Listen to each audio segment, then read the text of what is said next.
Bonjour mes amis, hi guys. If you remember a few weeks ago I did a little video about this watch, well not this actual watch, but a watch that I saw at the Seiko retailer here, the release of the new King Seiko, long awaited, and I hesitated. I didn't purchase the watch. They couldn't make a discount because they were getting so few, although there are 3,000 pieces getting released in this limited edition. Seiko apparently is sending them bit by bit, so I could not get a discount. Price is around 3,400 US. Same here in Hong Kong. I was a bit on the fence about a couple of things, and I'm glad I waited, because yesterday on one of my watch safaris in Jordan, I went to one of my favorite Seiko enthusiasts shops called Watch Outs. The guy in there is really friendly. He loves to talk about Seiko. We talked about this watch, what people thought of it. Everyone was a bit surprised about the pricing of it, but he was offering it at around 10% discount, and this is a JDM model, the Japanese model, reference SDKA 001. So that was the push over the cliff for me. I had to get it. I pumped myself for this review watching a couple of videos, great videos from enthusiasts again, Average, Bros and Escapement and Watch on YouTube. After my video, do check them out. I'm sure you've seen them if you've been interested in this watch. So many details that make you want to purchase the watch, I have to say, and help me change my mind about it. And then today I removed the stickers, and yeah, I have to say, maybe at the full retail price it's still a bit much. You pay for the exclusivity, but it is worth it, because in your mind you compare it to many things, and in many ways this can't be compared to anything that Seiko or any other brand makes. Let's change the perspective and keep going with this review. Alright, so here it is with the hang tag. So cool, that little King Seiko JDM hang tag with the price in the end and the JDM reference SDKA 001, celebrating the 140th anniversary, and you can tell they've gone through all the details. The presentation box, which is so well packed, is gorgeous by any standard of any brand, Japanese or Swiss or any other brand. And on the watch as well, all the details are really sweated. So quickly, because I'm sure you know the story, back in the late 50s, Seiko wanted to compete against the Swiss, and they set up two factories, the Seiwa factory and the Daini factory, to compete against each other, come up with the best product. Seiwa factory came up with Grand Seiko, which was revived in '88 to great success, as we know, and now spun off from Seiko itself. And then the Daini Seiko Sha came up with King Seiko. Took a few years, but from the around 67, 68, Seiko came up really at the top of the chronometry contest in Switzerland. I mean, the irony is that I think in 68, a Swiss conglomerate could only beat it by creating the first quartz watches. Seiko is always blamed for taking down the Swiss industry, but first they take it down, creating better mechanical movements, and then they created better quartz, and you know the rest of the story. So King Seiko died, I think, in the 70s. At some point, both factories were making King Seikos and I think Grand Seikos. There were a few King Seiko models. The design of it was left to a designer who noticed that the Seikos looked a bit sad compared to the Swiss watches. So he created a grammar of design that is still carried out today in pretty much any Seiko, even in the Seiko 5s I find, and certainly in the Grand Seikos. And part of it meant using long flat surfaces, sharp angles, and a beautiful polishing to make the watches shine. And you know Seiko excels in the black polishing, the Zaratsu polishing as they call it over there.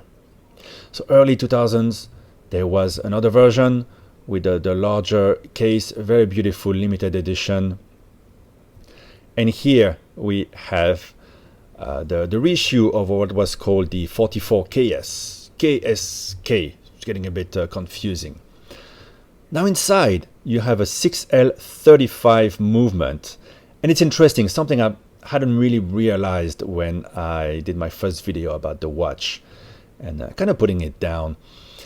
You know, it was created to compete with the Swiss, and what's funny is that the 6L is an evolution of the 4L movement created 2 years ago or something like that, maybe earlier than that, to compete with the ETA movement. You know, ETA now has kind of shut down production to only produce for the Swatch Group companies, leaving in the dust a lot of Swiss brands and other brands around the world who rely on the ETA movement to go to Sellita. So Seiko, ever so smart, created pretty much a drop-in movement to replace those ETA's 2892, the slimmer movement, not the 2824, the 2892. And the 6L is an evolution of it. So the 4L now you can find it in Swiss watches, same format, same placement of the date. So in a way, it is again competing with the Swiss, beating them perhaps at their own game. The 6L here, yes, they put on the date. I like it. Historically, it wouldn't have one. It's also automatic. Historically, it would be a manual wind, but 45 hours of power reserve and 4 Hz movement, just like the ETA movements. No display case back. Thank God, we don't need that. Instead, you have a gorgeous King Seiko logo. You see how it is just bead blasted around the shield there, and it's limited and numbered 475. I was born in 75, so kind of cool there. 6L35 movement. I think that the case back is majestic, just perfect. I let you admire the incredible line. So the watch has grown in size a little bit, 38 millimeters versus the 37 of the original watches, which is perfect. 38, you don't want smaller than that for a modern watch, even if it's a dress watch. Slightly thicker, but look at the dome sapphire. I mean, there's not a single brand that wouldn't use such a perfectly done sapphire. Look at the rainbow appearing in it when I turn it around the light. You see the sharp angle first. It's flat on top, sharp angle, and then sort of conical a little bit. And not, I mean, it's just amazing the way it's done with a very small bezel. Bezel is also part of the grammar of design set up in the late 50s there. Obviously the lugs are unreal. Everything is polished here, so could have been interesting to have a bit of brushing to let those polished surfaces, which are gonna mark so quickly. You can't touch the watch really once you put it on. I don't want to dare thinking about the first scratch on this gorgeous watch. It would have been interesting to have a bit of a different texture instead of having everything polished, but yeah, the effect is just marvelous. And as I was saying, there's just nothing on the market, so I was a bit on the fence. People say you can find the same movement in a Presage. The Presage are not cheap, but they are cheaper than this, but the detail you get in this, it is obviously close to Grand Seiko level, so we're really in between. Look at the 12 o'clock marker there.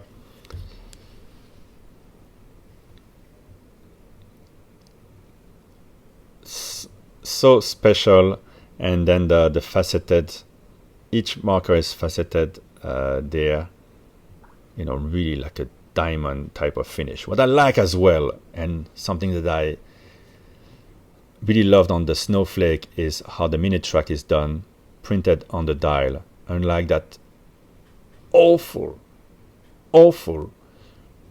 plasticky ring on the Grand Seiko white birch. I think it's the most disgusting detail on that watch. For the price you pay, I did not expect something that comes straight out of a Presage line type of watch. This is the way you should do it.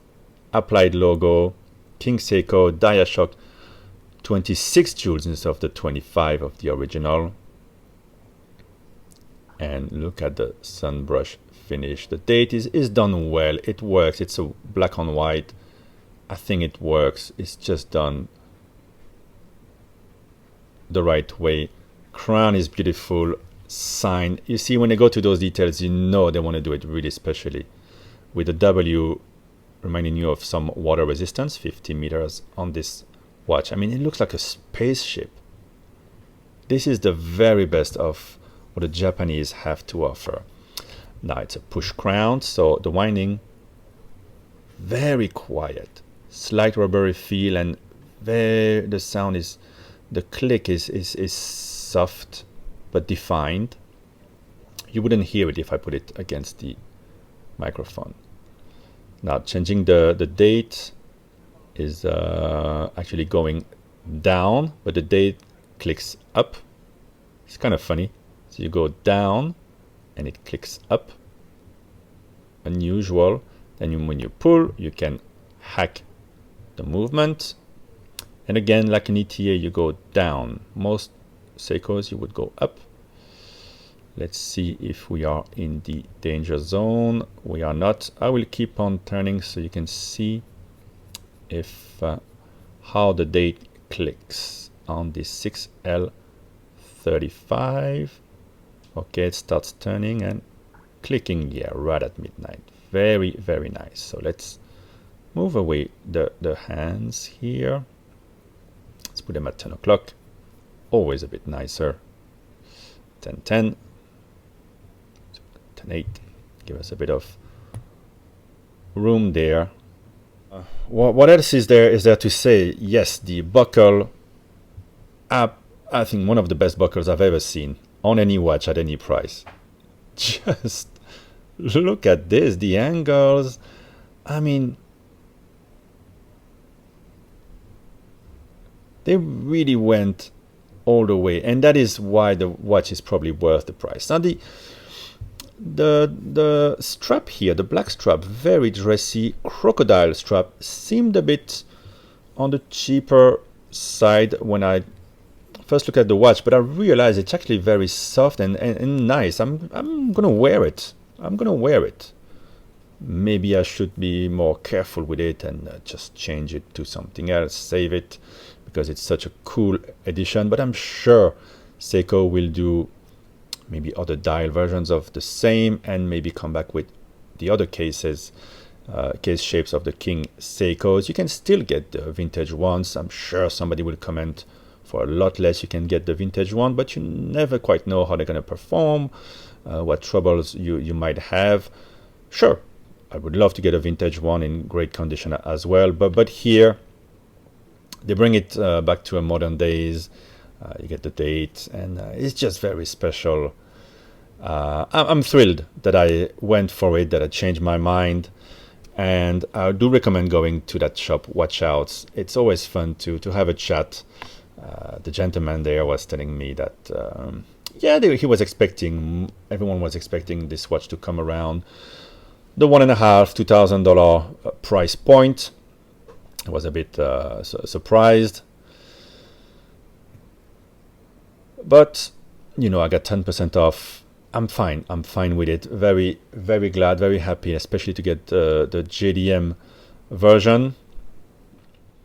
And one last thing I learned today watching the Escapement and Watch video, and it comes back to the value proposition here, is that apparently Seiko regulates the 6L35 movements, which by the way have quite a nice finishing to them, 12 down.